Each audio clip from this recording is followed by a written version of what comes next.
Welcome to the Science for the Public lecture series. Science for the Public is an organization committed to bringing science information and issues to the general public. Visit our website for our program listings and blog.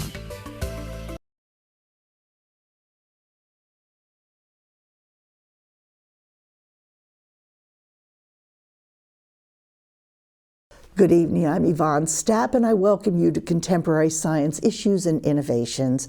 Tonight, we learn about gamma ray bursts, the largest explosions in the universe, and how they might affect life. We also get some insights about the inflationary epoch of the universe. Our guest is theoretical physicist Raul Jimenez, ICREA Professor of Theoretical Physics and Astrophysics at the Institute of Cosmos Sciences, University of Barcelona, Spain. Dr. Jimenez, I should mention, has several other academic appointments as well, and these are listed on tonight's event page on our website. It is our good fortune he's here this year as a fellow at the Radcliffe Institute for Advanced Study at Harvard University. Dr. Jimenez has made numerous contributions to our understanding of the universe, including evidence for dark energy, the relationship between cosmic explosions and survival of life, and the expansion history of the universe. Dr. Jimenez received his Ph.D. in theoretical physics from the Niels Bohr Institute at the University of Copenhagen. After a PPARC Advanced Fellowship at the Institute for Astronomy, University of Edinburgh, he joined the faculties of Rutgers University and later University of Pennsylvania. In 2008, he returned to Spain to take up his ICREA position at the University of Barcelona. Dr. Jimenez has received numerous awards from the European Union, and his research has been featured in such international media outlets as the BBC, The Economist, and New York Times. We are very honored to welcome him tonight. Welcome, Dr. Jimenez. Thank you. Very pleased to have you. Thank you for making this time available for us. And I'm going to start right in. Gamma ray bursts. These are very sexy, so we should say. Yeah. Could you tell us what these are, these huge explosions? So it has been known for about 50 years that there are gamma ray explosions in the sky. Now, gamma rays are photons that have very high frequency, and therefore they are very energetic. So the history of the discovery of the gamma ray burst is very interesting. Yes. Because it happened by accident. It was during the Cold War. Nuclear tests on Earth were banned, and the Americans were very afraid the Russians, or the Soviet Union at that time, was going to explode nuclear bombs in space above Earth to avoid this ban, right? So they launched a satellite to actually monitor the sky for these explosions, because you know that when you have a nuclear bomb explosion, you get some of these gamma rays. Yeah. Very energetic, very damaging for human beings or for any kind of life. So they were monitoring the sky, and then suddenly, immediately after the satellite started going on, they started to see these flashes of gamma rays, right? Now, the urban myth says that they were very worried and immediately were worry about this, the Soviets exploding bombs. That's not true. Ah. They knew very well that this was something not related to nuclear explosions by the Soviets. See. They knew it was something to do with the astronomical world. And what they did is just they filed away the data, they waited for analyzing them, and then when they had time, they looked at the data, and they concluded this was some kind of astronomical explosion. Ah. And indeed, they published a paper, a referee paper on the Astrophysical Journal. Now, what are they? Well, it took us nearly 50 years to understand what they are. First, we knew there were explosions, but we did not know how far they were. Aha. Because we couldn't detect the distance to the burst. So there was a great debate among the astronomical community whether these objects were within our galaxy or far away. Now, that debate was concluded with the observations of the optical part of the spectrum for the gamma ray explosion. So the same way you had these satellites looking at the gamma rays, suddenly somebody from Earth, using optical telescopes like the Keck telescope in Hawaii, managed to identify the same object but in visible light. The advantage of that is that then you can take a spectrum, measure the distance through the redshift, and identify what it is. And the finding was that these objects were extragalactic. And now we know they actually occupy most of the volume of the universe. In fact, until very recently, the most distant object known to us was a gamma ray burst. So they are way back in time. They're actually way back, and they're actually filling the whole universe. So what are they?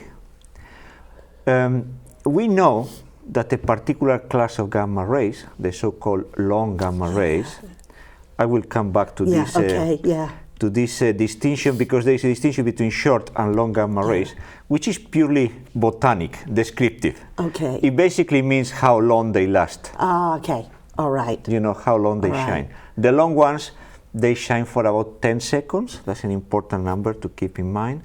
The short ones, they shine for about 1 second. I see.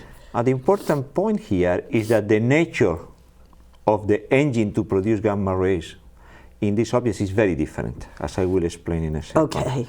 So for the long duration gamma rays, we now know that they are most likely an explosion of very massive stars.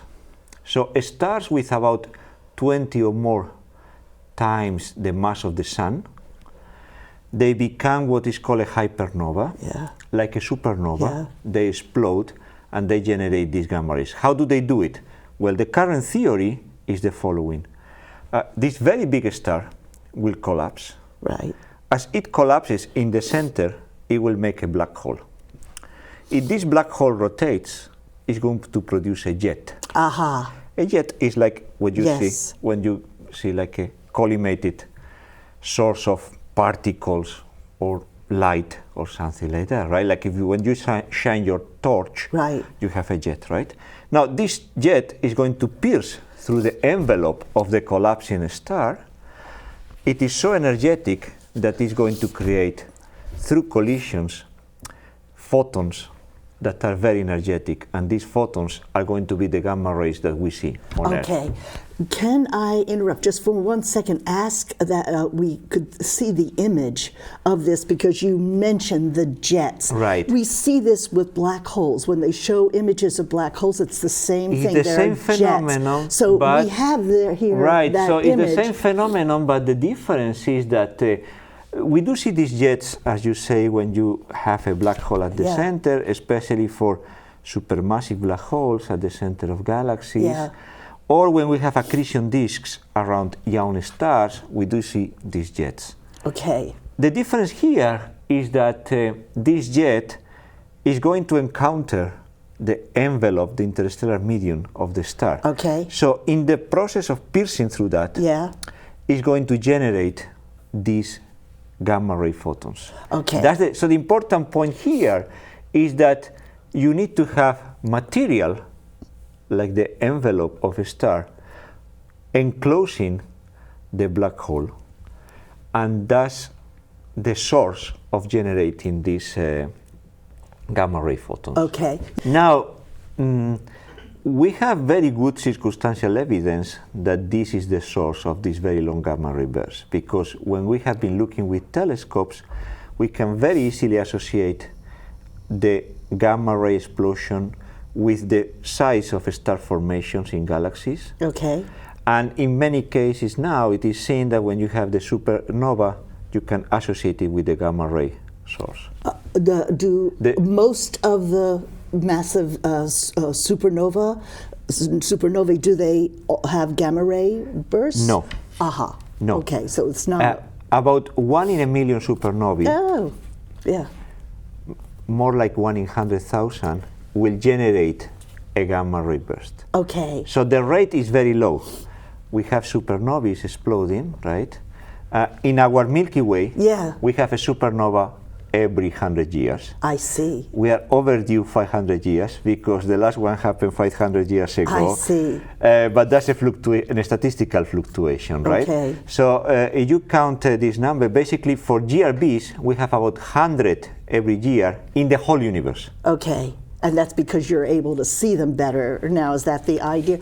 But why? What's the difference if you have a huge burst? So the difference is that you need to form a black hole at the center of the imploding star, right? And that does not happen all the time.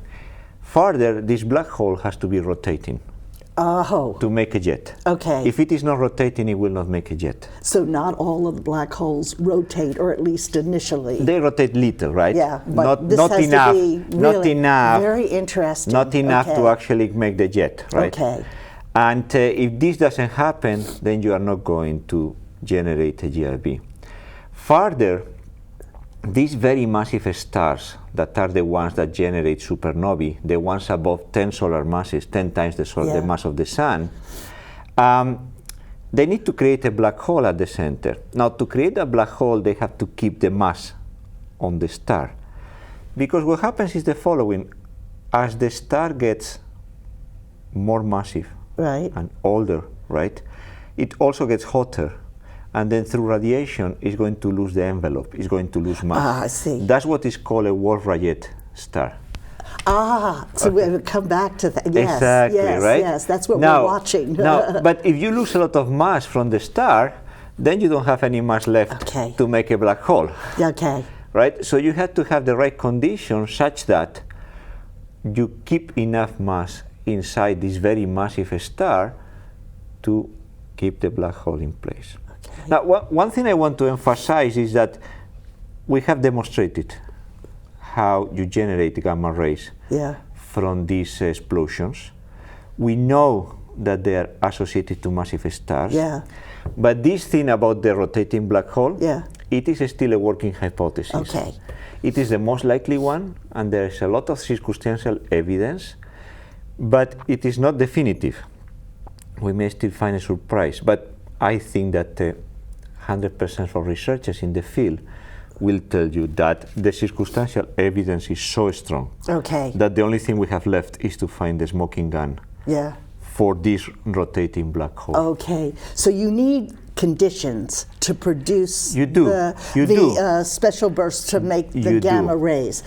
In your view, are these high frequency events that we just don't see that often, or we don't detect that often, or are they rare?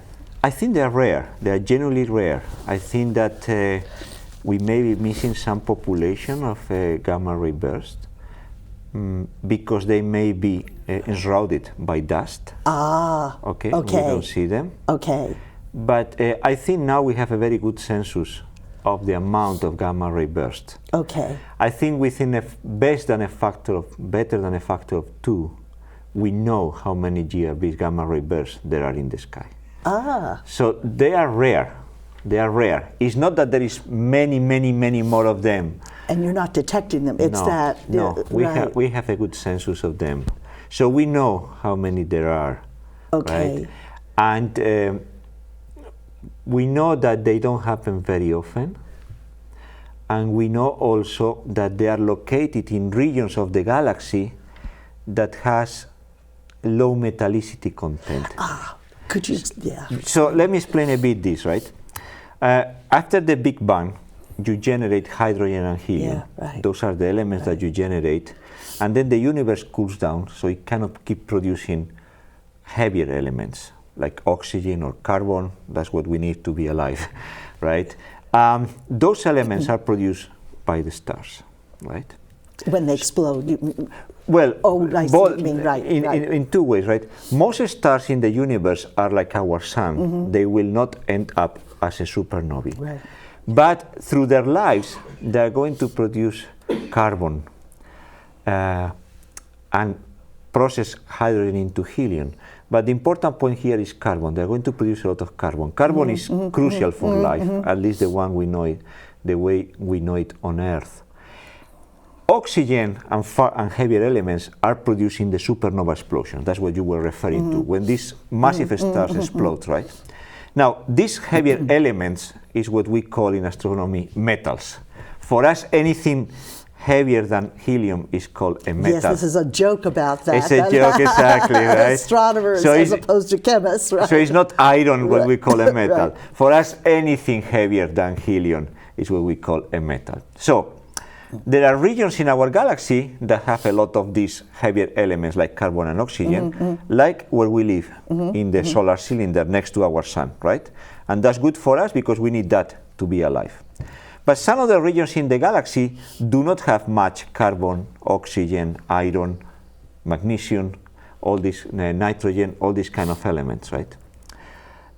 It is there in these regions with mostly hydrogen and helium that gamma ray bursts like to live and die and explodes. Okay. It is in these regions with very little carbon, oxygen, iron, and nitrogen where you have the best conditions for these very big explosions to take place and generate gamma ray bursts. Is that regional, like this neighborhood versus that neighborhood, or does it have anything to do with remoteness in time? Both.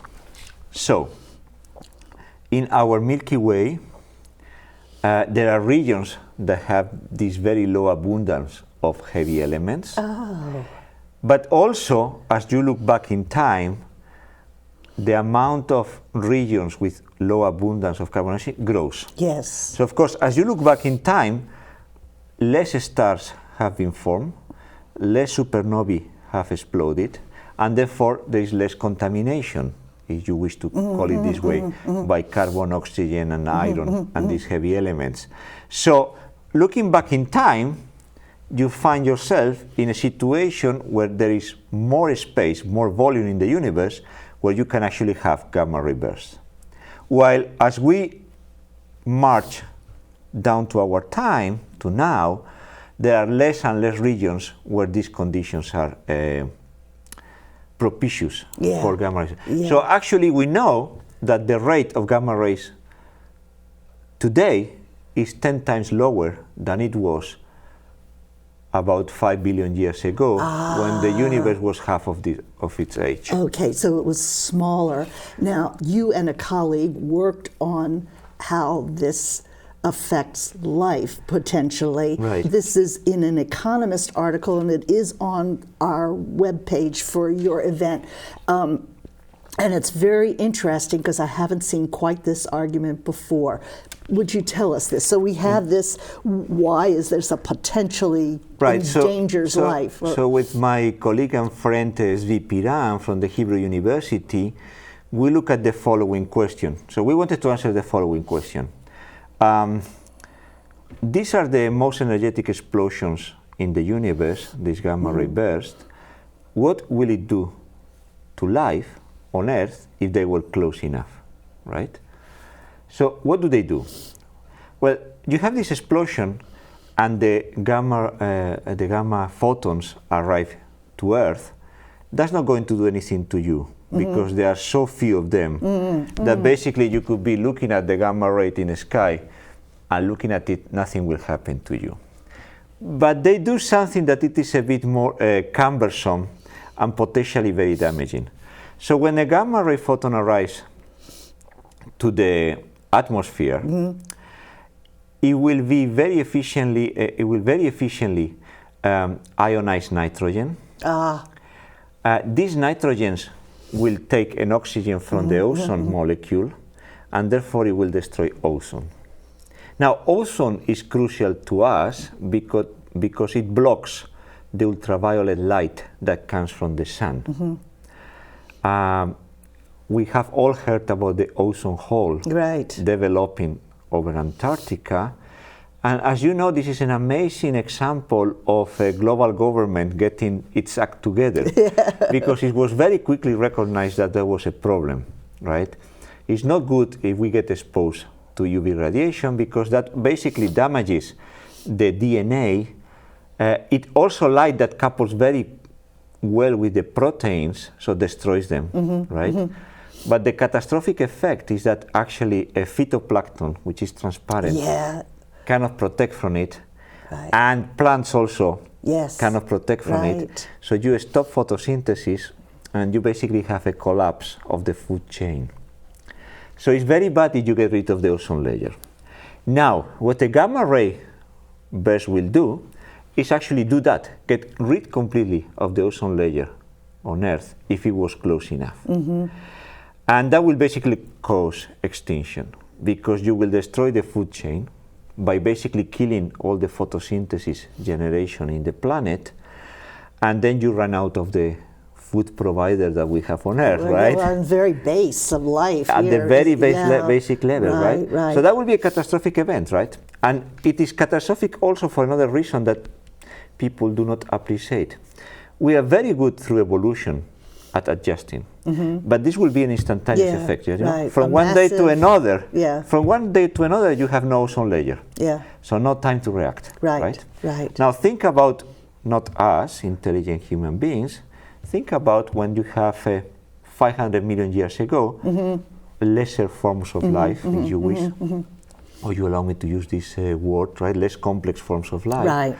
Right? They don't have the technology to protect themselves. They don't have the technology to rebuild an ozone layer, and basically what you do is you cause a massive extinction, right? So we did the calculations, and we just wanted to know what the answer was.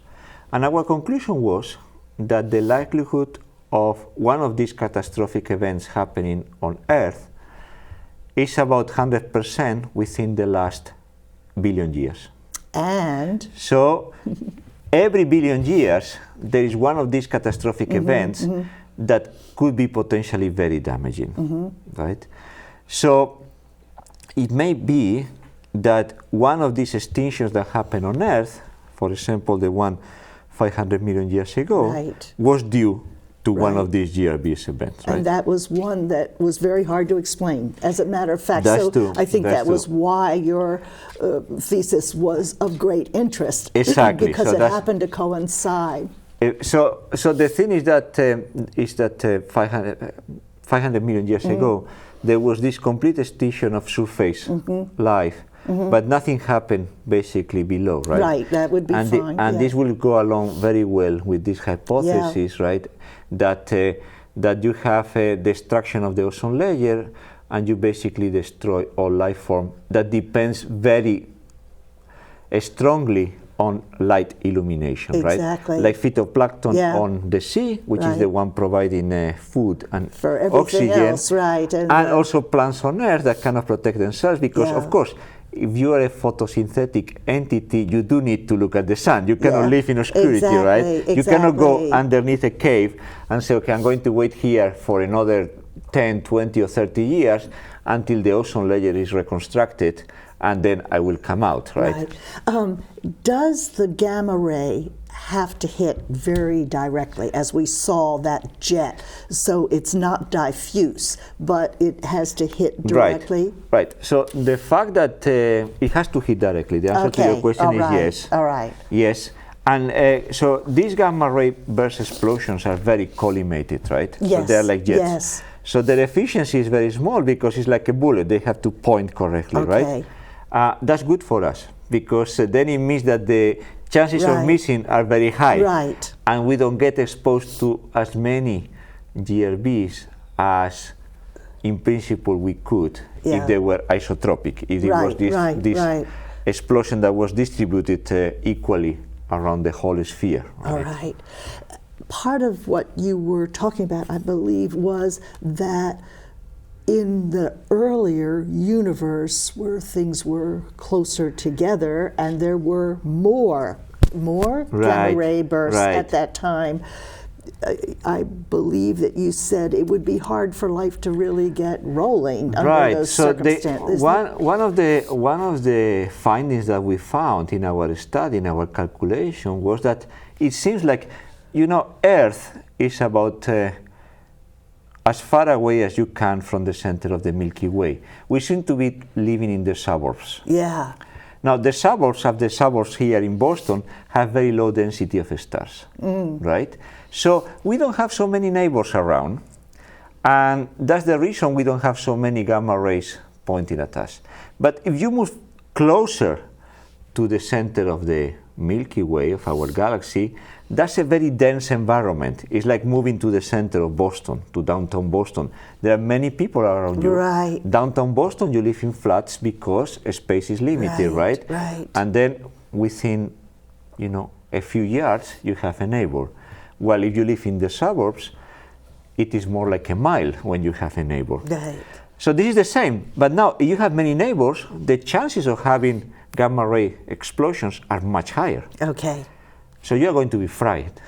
Yes. You're going to be fried because the stellar density is so much higher that these events are going to happen more frequently. So instead of giving you 1 billion years to actually recover, you're going to have only like 100 million years, maybe 10 million years. So you sap life. Yeah. You are hoping that the small survivors recover, and then you sap it again, and you keep sapping it, right? Right. So you don't have time to recover, right? So it is good that we live in the suburbs because we are sort of protected from these explosions by living in a low-density environment. Right. Now, think about the early universe. The early universe is smaller and denser, right? So you have more neighbors around. It's like if you took Manhattan Island and you compress it to the size of Central Park, right? It's the same similarity with the early universe. Everything is much, much closer. So in the early universe, you do not find these isolated regions like where we live here, like in the sun, because everything is packed. Everything is closer, right? So these explosions are all the time affecting you. Yeah. So it takes time until the universe grows bigger and less dense, and you have more space to actually hide from these explosions. And therefore, that was why you would not expect advanced life, certainly, much earlier. My You expectation just- from our study is that if you want to look for advanced civilizations, you will have to wait basically until now or so. Okay. Because conditions for life development are most favorable now than they were in the early universe. Now that we have suburbs, so to speak. Now that we have suburbs. And I guess presumably lots more planets and a lot of space things there. That's true also. That's very important because, as you know, to develop rocky planets like Earth, you do need all these heavier elements. So you have more possibilities of having life in these rocky planets, in these planets like Earth. So the possibilities of planet formation are higher, and then you are more protected. So everything works in your favor to actually produce more places that are more favorable for life development. Okay. At least complex life development, right? Yes. Single unicellular entities probably are very common. Right. It's not very difficult for a virus to survive in space. And I don't think a virus is alive, but a cell or a unicellular entity are also very robust and resilient. Right. And many of them were sheltered. They didn't really require UV or ultraviolet light or anything. Now, complex life is a different question, right? Right. We are much more fragile until you develop technology to protect yourself. So it's that stretch of time, right? If you think about human beings, hominids, we have been around for 1.5 million years. Right. Right? So it took us a long time to get going and get technology, get TV cameras. It's amazing. Exactly. It's quite amazing. It has happened at the very last, but during that 1.5 million years, we are very vulnerable to actually any event coming from outside that could cause massive extinction. Right. So do you think that, well, you'd have to have a direct hit for one thing, right? And these are not happening every day. So we're probably okay. We're probably safe for the moment. We are more likely to die of other causes.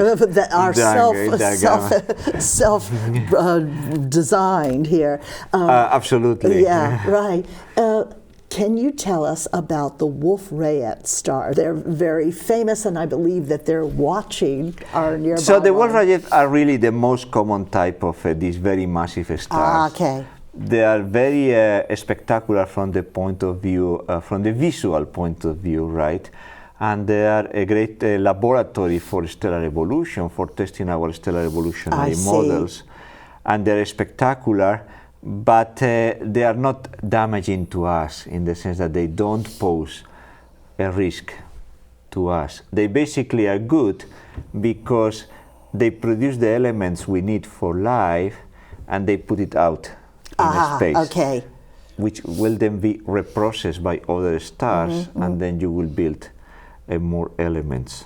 Okay. So they are basically our main laboratories to put out these heavier elements than helium out in space, and therefore provide, you know, the elements we need for life, at least, like carbon, especially oxygen will come later when the thing explodes as a supernova. Right. Iron, all these things that we need. With the Wolfray stars, though, does that have the potential of becoming a supernova, It does. for example? It Okay, does. so that's why they're kind of watching that. I think that's right. I think that's why people are curious to know. It also that in the process of watching one of these, you can catch a supernova that then develops into a gamma ray burst. It could. It could, right? So it depends on the condition, right? So it's always good to watch these things. Okay. One amazing thing of technology in astronomical observations for the last 20 years is that we have moved from being able to observe a very tiny part of the sky. We were able to see, maybe if you were optimistic, an area as big as the moon, as the full moon, which is half a degree, to actually be able to watch the whole sky every night. That's what is going to happen when the LSST telescope starts operations in Chile in about maybe 4 or 5 years, right? They will be able to see the whole sky, the whole of it. That is really amazing. A night, right? So the amount of data you are collecting then is so enormous that you are basically going to be able to see everything. Right? Yes. So before we were able to see only a few stars going on, now we see them all.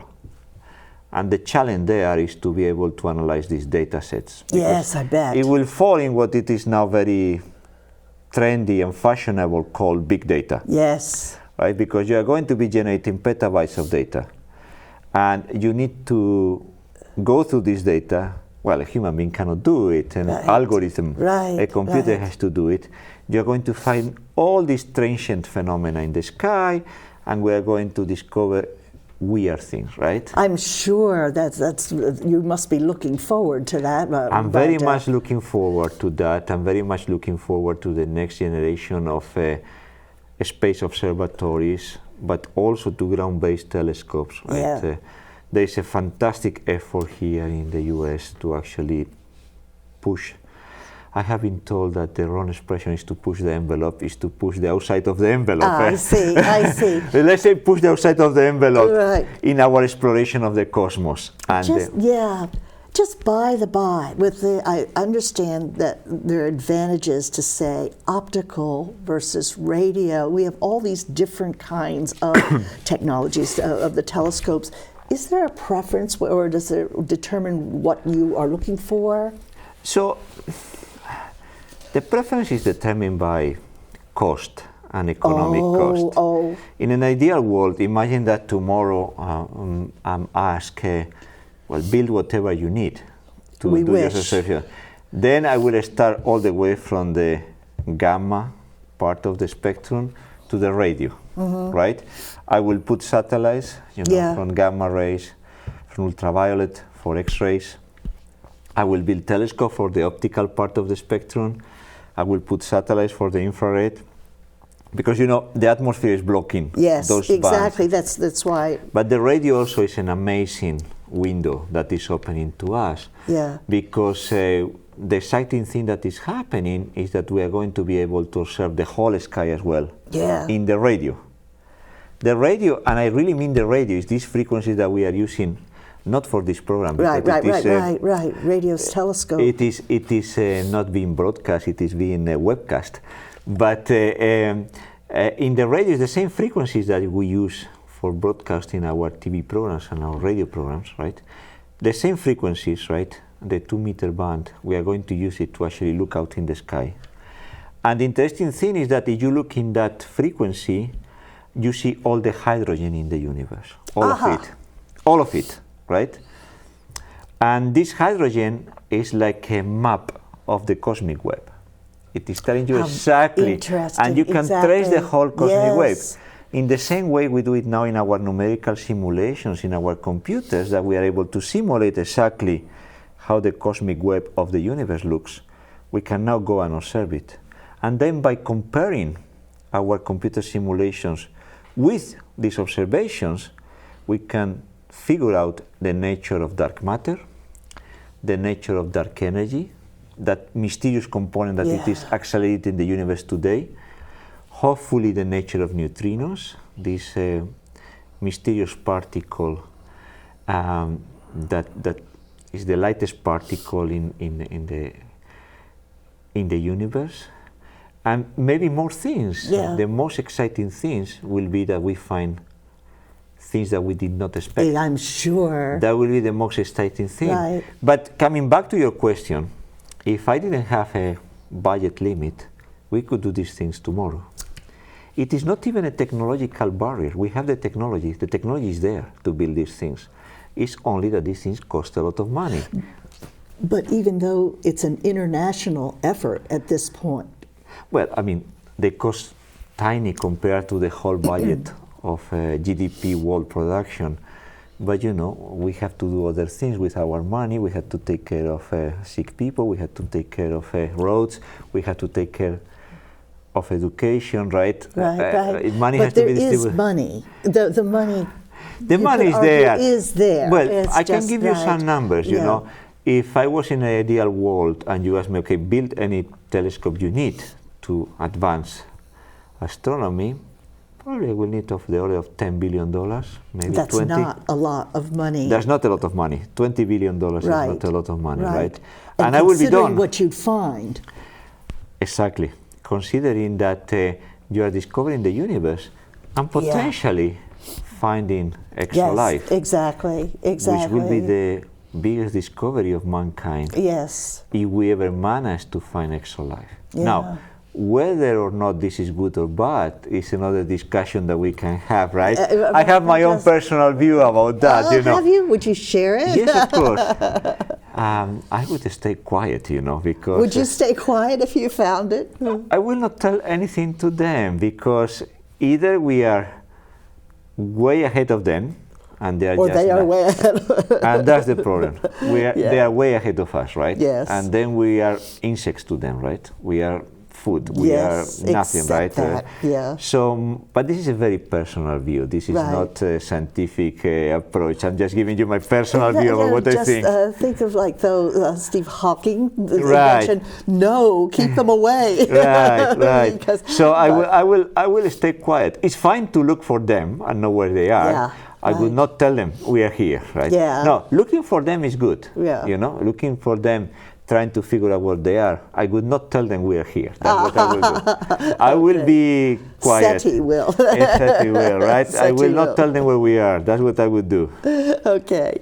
I want to ask you another thing that you have worked on, and it's a bit related there. I understand that this year, while you're at Radcliffe Institute, that you're working on the inflation. We have in the general media, and I include in that documentaries on astronomy and so on, we have a very pristine view about the inflation epoch, that period right after the Big Bang, and everything went out, and it went out smoothly and nicely. So you have bang, and then no problems. Could you tell us something about that, if there are problems, and what you're working on? So, this is an interesting question I can pose, and that cosmologists like me posed 20 years ago. So you see a structure in the universe, right? We see galaxies. Where did they come from? what is the origin of this structure, right? Because as you say, if you start with something uniform, it will be uniform all the time, right? If I look at the surface of this table for the next 100 years, it will stay the same, nothing will happen. So the challenge is, where is this structure coming from? Now, the amazing thing about inflation theory is the following. What inflation theory does is connect the tiny with the biggest. Yeah. So they said, these structures that we see are nothing but tiny quantum fluctuations that happen at the very early epoch that then were stretched out by the inflationary process itself, right? The fact that you have these tiny fluctuations is very interesting because you get them for free if you take quantum theory as the right description of nature, which we think it is. Now, in quantum theory, we know that we have uncertainty. We cannot measure the position and the velocity of a particle to infinite accuracy. You can measure one or the other. You cannot measure the time or the energy of the particle. You can measure one or the other, but not the two at the same time. Now, this uncertainty, which we call quantum fluctuations, but it's just uncertainty, is what creates these little tiny ripples in the space-time that are going to give rise to our structure. So here comes the amazing thing. If there was not uncertainty in our world, in the quantum world, we wouldn't be here. Because talking. you don't have the bumps. Exactly that. So isn't that amazing that such a simple explanation can actually explain the whole structure in the universe? And that's the beauty of the inflationary theory, and that's why people take it seriously. Now, is it a closed subject? It is not, far from it. We had to find what generated inflation, and we do not know what that is. Okay. That's an open question. And then once we find what generated it, we have to understand if it fits the bill for what we need. Because we know exactly what we need. Now, is it good enough to actually fit the bill and tell us, yes, it's great, this is the last piece in the jigsaw that you needed, and therefore you can just say, yes, I have found inflation, I know what it is, and exactly I have the full theory. Now, the exciting thing is that it may be possible that within the next few years, we actually have that missing piece. Oh, really? Yes, because one of the very, very particular predictions of inflationary theory is that you should generate a particular kind of gravitational waves. Gravitational waves are nothing but ripples in space-time that are propagating, right? And we know exactly what the fingerprint of them should be if inflation was the engine behind making the universe big and generating all the structure. So we know exactly what it should be, right? And now there are a lot of experiments, all of them US-led, that are actually going to look for this signal. And they're getting closer and closer. You do think so, because about every few months we get another indication, I but know. It's evidently very hard. I know, it is an extremely hard task. And it is amazing what these guys are doing. They are basically looking at much light on the moon. Yeah, and that bad, that yes. bad, right? Right. It's even worse than that. It's actually you're looking at it through the fog and trying to figure out. That's why it's easy to mistake. It's very easy to make mistakes, right? So you have to be very careful. But again, the technology is advancing quite fast, and we may be there in the next few years. You really are optimistic about that. They're going to find them. I'm optimistic, but I'm a very optimistic guy by nature. So well, that's all right. I mean, you probably couldn't be in that business if you were a pessimist. But that's good cause to find I'm optimistic. I mean, I'm very excited by what my experimentalist colleagues are doing. It's very impressive, the amount of technology they have developed and the experiments they have built. I mean, these are things that are so sophisticated and so much edge of the technology. Right, but it doesn't go, it really started with the theoretical physicists, that's your field, right? Yes. So you work in a sense together, or it's symbiotic relationship. We do work something. very symbiotically, yes, absolutely.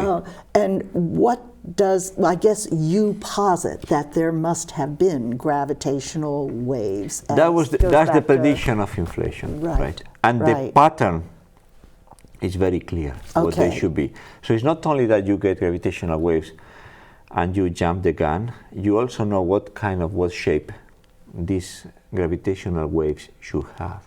Okay, so then it's merely, is it a matter of penetrating this fog, this business, this dust that's hard to... Absolutely. It obscures what things is so well. happening is that in our galaxy we have this dust that emits exactly at the microwave radiation, right? So the dust is about a micron inside. I see. So you know when it rotates or does something, it's going to emit at the microwave.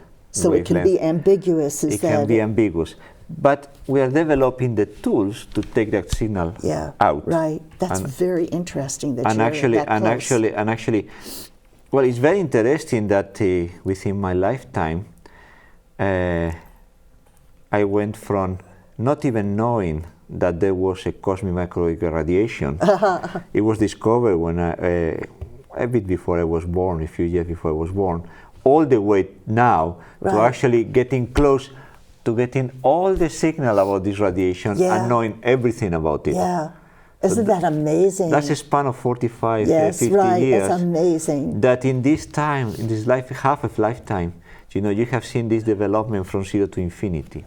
And it accelerates, doesn't it? I mean, your knowledge accelerates every few years. It is a very exciting field to be in. Right. And I think the rate of discoveries has been enormous in the last 50 years, both in astronomy, astrophysics, cosmology. That field of the observation of the universe has exploded. Yes, right. It's been spectacular. Right. But also there's a lot of room for single researchers doing, small experiments or small calculations and advancing the field. Yeah. And you know, that's the mode most of us work in the theoretical field. In the experimental field it's a bit different, but still, you know, if I think around, you know, what are exciting experiments that are going around, it's maybe a group of 40, 50 people. They have a single funding source, NSF, NASA, you know, so it is still small. There are a few of these small projects. Of course, there are enormous projects, like LSST with 1,000 people. The Euclid satellite in Europe has more than 1,000 people. There's going to be a very exciting new satellite in the US called WFIRST. Yes. Will be a successor of Euclid. It will have another 1,000 people. It will have people from Europe, people from the US, people from China are coming now in. Yeah. You know, this thing is becoming a global enterprise. Right. It is costly, right? Yeah. It's in the billions, and you know, nations want to collaborate and get, you know, together to actually share the costs. Right. Well, there's that, and also it seems from naive point of view here that also it allows younger people to get involved in it, maybe a little easier. So that's one of the most exciting things in my time in the US. I left the US 7 years ago. We had this very interesting grant funded by the NSF called Ph.D. This was a program that was actually designed to fund young American scientists and bring them to an experience in Europe, Africa. Our program was a collaboration between Europe, South Africa, and Chile. Wow. And the idea was that these young Americans were actually going to have an experience what it was to be outside the US and collaborating these projects with people, you know, speaking with funny accents like me, or with different cultures. Different mentality. The mentality, because that becomes like the science mentality. Well, it's a universe of its own, isn't it? Very, so that was a great program. Yeah. I was in one of these grants, right? And it was a very exciting experience, right? Because we were bringing these people to Chile, to South Africa, to Barcelona in Spain, and they were collaborating. Yeah. It was very interesting. I will tell you an anecdote that was very, very exciting. I had one student, very bright student, coming from the US to Barcelona, right? And this student arrived in Barcelona airport. If you have been in Barcelona airport, is one of these extremely fancy high-tech airports. The whole city is very high-tech, right? He was very surprised that I came to pick him up with a car and not with a mule, because he had been reading Hemingway, before coming there. And he was very excited to find Wikipedia, catch up. He was very excited to find that surprised that suddenly we had all these high-speed trains and high-tech city. Some of the best in the world. Yes, right? and top-of-the-line supercomputer. Yes, he was expecting. He was telling me about how he has been reading Hemingway and Orwell. Right. It was very, very interesting. Very interesting. Yeah, you have this beautiful ancient history, but I must say, the trains alone put us to shame here, right? And it's a very sophisticated country. And much more advanced in a lot of ways. That's very charming. It was interesting, that anecdote, that he was expecting me with a right-wing mule. Yeah, exactly. And then probably bring him to my little hut by the beach. Maybe on this end. We are about out of time. Of course. But I thank you so much for joining us and for giving us so much information tonight. Thank you. It has been my pleasure. Thank you.